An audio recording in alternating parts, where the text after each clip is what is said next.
دغه د کمربند په سیمه کې غل دی چې مجاهدین د خواسه ګیر سو او دغه ساحه د مینار چوک دی. ګوره د کمربند سیمه ده چې ظالمانو بیا په غلا شروع کړې ده. دا څه وخت اغلا کړه مجاهدینو څه وخت ګیر کړې؟ دا پرون مازدیګر ما غلا کول پرون مازدیګر مجاهدینو باندې ګیر کړل. پرون مازدیګر مجاهدینو ګیر کړل. پرون مازدیګر یې ګیر کړې؟ و پرون مازدیګر د خپل مجاهدینو ګیر کړل چې دغه شی ما خپل راخصله نه دي چې ما خپل راخصل زما سره مجاهدینو د خپل ګیر کړل نه دي.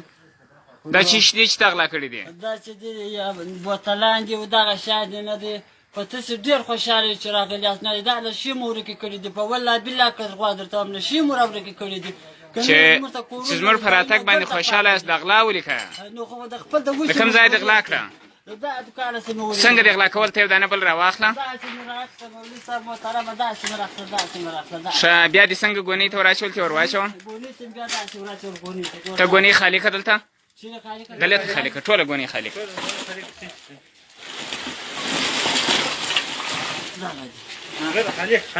دا ظالم ته وګورئ د مسلمانانو د دکان څخه دا شیان غلا کړي دي. دغه دکان څخه غلا کړي دي. دا د مینار چوک دی چې مجاهدین د خوا څخه پرون ګیر سو. اوس یې بیرته هغه دکان په پیدا کوي. اوس یې دغه دکاندار شیان راوړه بیرته دکان ته. دی به په خپله سزا ورسېږي.